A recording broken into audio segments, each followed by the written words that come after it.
बिस्मिल्लाहिर्रहमानिर्रहीम। अस्सलामुअलैकुम वरहमतुल्लाहि ताला वबरकातुहू। उम्मीद है कि आप तमामी हजरात खैरियत से होंगे। मैं आपको आज 3 बातें बताऊंगा, सिर्फ 3 बातें आप तक मैं पहुंचाना चाहता हूं।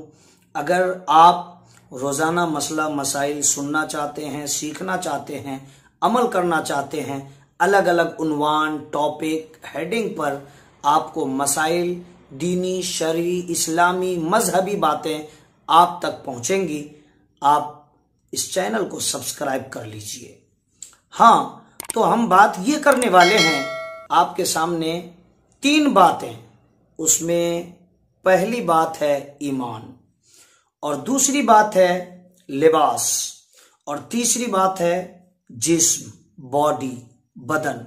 अब इन तीनों चीजों को आपको इकट्ठे समझना है।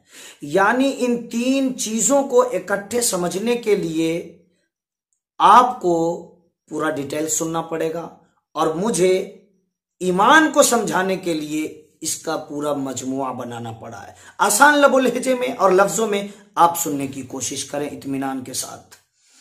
ईमान अल्लाह रब्बुल इज्जत की तरफ से हमारे लिए बहुत बड़ा गिफ्ट है, इनाम है और तोहफा है। अल्लाह रब्बुल इज्जत ने ये हमें दिया है।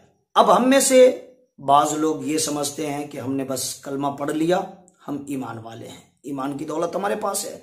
नमाज कभी जाना नहीं, पढ़ा नहीं, मतलब नहीं, जरूरत पड़ी तो इनकार भी कर दिया। क्या है नमाज पढ़ने से क्या होगा? रोजा कभी रखा नहीं, जाना नहीं, अच्छा मालूमात करने की जरूरत भी पेश नहीं आई, महसूस ही नहीं किया। दीन से जब जर्रा बराबर भी लगाव रहा ही नहीं, वास्ता ही नहीं रहा, तो फिर वो सीखने की कोशिश क्या करेंगे? हज्जो, ज़कात, या फिर मैदाने महशर, या फिर तकदीर, इन चीजों के हवाले से जरूरत पड़ी तो इनकार कर दिया। माना नहीं माना, बस जानते हैं कि हम मुसलमान हैं, हमारे पास ईमान की दौलत है। क्यों?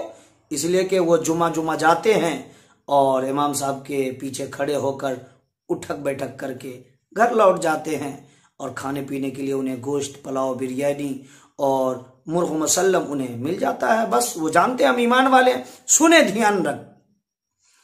ध्यान से सुने आप, मैं आपको कहना क्या चाहता हूं। मान लीजिए आप में से आप हैं, एग्जाम्पल के तौर पे, मिसाल के तौर पे आप हैं। अगर आपका बेटा हॉस्पिटल में जन्म ले और मैं उसका एक पैर या एक हाथ काट कर मैं आपके पास ला के दूं और आपसे बोलूं कि ये लीजिए आपका बेटा है, तो आप क्या कहिएगा कि हजरत एक हाथ आपने ला के दिया काट के और कह रहे कि ये हमारा बेटा है, ये कैसे हो सकता है? मैंने कहा अच्छा ठीक है, अब दोनों हाथ ले लीजिए। तो आपने कहा हजरत ये कौन सी बात है, दोनों हाथ दे रहे और कह रहे ये हमारा आपका बेटा है, ये कैसे हो सकता है? मैंने कहा अच्छा ठीक है, तब दोनों हाथ के साथ दोनों पैर भी आप ले लीजिए। तो आपने कहा नहीं हजरत ऐसे नहीं होगा। हमने कहा कैसे होगा? सर काट के दे दूं, ये आपका बेटा है, हॉस्पिटल में जन्म लिया है। तो आप बाहर खड़े हैं, आपने कहा नहीं हजरत, हमारा बेटा सर से लेकर पैर तक हमारा बेटा है, अगर आप देना चाहते हैं तो मुकम्मल बेटा हमें दीजिए। हमने कहा ठीक है, अच्छी बात है, आप ठीक समझ रहे हैं। हमने कहा अच्छा ठीक है, आप में से कोई और शख्स हो, मान लीजिए उन्होंने किसी दर्जी के पास, टेलर के पास कपड़ा बनाने के लिए दिया है, और दर्जी ने आपको एक पॉकेट यानी जेब सिलाई करके आपको दे दिया, कहा लीजिए ये आपका कपड़ा है। आपने कहा अरे हमने तो 5 मीटर कपड़ा दिया था, आपको मुकम्मल लिबास बना के देना चाहिए था, आप एक पॉकेट और जेब सिलाई करके दे रहे, कह रहे लीजिए कपड़ा, दिमाग खराब है। तो दर्जी साहब ने आपको कहा कि अच्छा ठीक है, दोनों बाजू भी तैयार कर देता हूं, दोनों जेब भी तैयार किए देता हूं, आप ये चारों ले जाइए, ये आपका कपड़ा है। आप कहेंगे नहीं ये हमारा कपड़ा नहीं है। दर्जी साहब ने कहा अच्छा ठीक है, दोनों बाजू, आस्तीन और सामने का पूरा गला से लेकर नीचे घुटने के नीचे तक जो आप के दामन है वहां तक मैं बना देता हूं, पीछे का हिस्सा नहीं बना हुआ होगा, पीछे का हिस्सा नहीं बनाएंगे, आप ले जाइए, ये आपका कपड़ा है, दोनों आस्तीन है, बाजू है, दोनों पॉकेट है और सामने का पूरा हिस्सा है, पीछे का नहीं है। ये कलर वगैरह, बटन वगैरह लगाने का सब कुछ सामने है, लेकिन पीछे नहीं है, ले जाइए आपका कपड़ा है।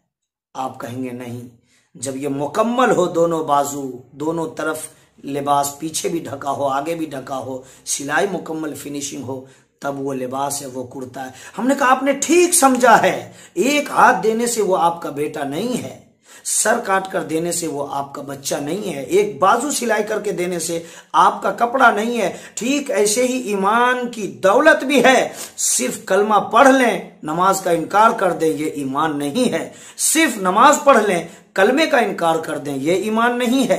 सिर्फ कलमा पढ़ लें, रोजे का इनकार कर दें, ये ईमान नहीं है।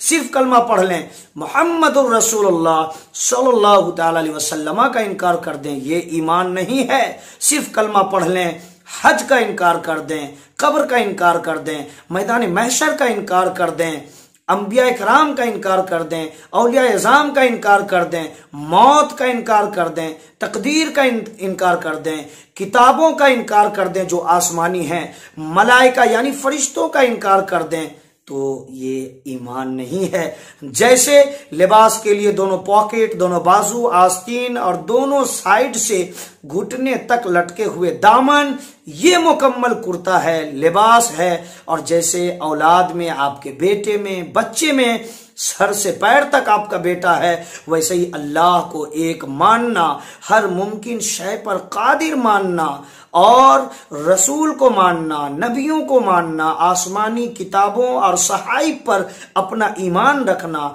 मलाइका यानी फरिश्तों पर ईमान रखना, तकदीर पर ईमान रखना और मैदान महशर पे ईमान रखना। अलबत्ता जरूरियाते दीन में से जितनी चीजें हैं, उन तमाम चीजों को एक्सेप्ट व कबूल करने का नाम ईमान है। अगर आपने एक का भी इनकार कर दिया तो आप ईमान से खारिज हैं, आप इस्लाम से खारिज हैं। इसलिए बगैर दामन के, बगैर बाजू के आपका कुर्ता मुकम्मल नहीं, बगैर सर से पैर तक के आपका बेटा मुकम्मल नहीं है।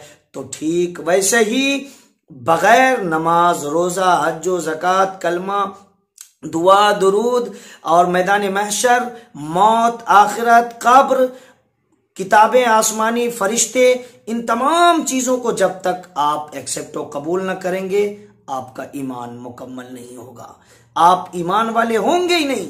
जरूरियाते दीन से इनकार अगर कर देते हैं तो आप ईमान से खारिज हो जाते हैं।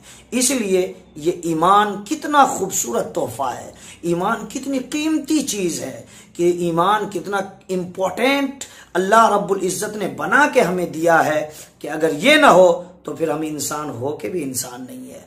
अगर ये ईमान की दौलत सही सलामत हमारे पास ना हो तो फिर हम अल्लाह अल्लाह कहकर और मस्जिद में हफ्ते हफ्ते सर पटक कर भी हमें कुछ इनाम और मजदूरी और अल्लाह रब्बुल इज्जत की तरफ से उसका सिला बदला रिजल्ट नहीं मिलने वाला। इसलिए पहले अपने ईमान को पुख्ता करें, जरूरियाते दीन को जानें, उसको दिल से एक्सेप्ट और कबूल करें, तस्दीक करें, सच्चा माने, तब जाकर आपका ईमान मजबूत होगा और बकिया फिर नेक उमूर अंजाम देने पर आपके अमाल के ऊपर आपका हिसाब व किताब डिपेंडेड होगा।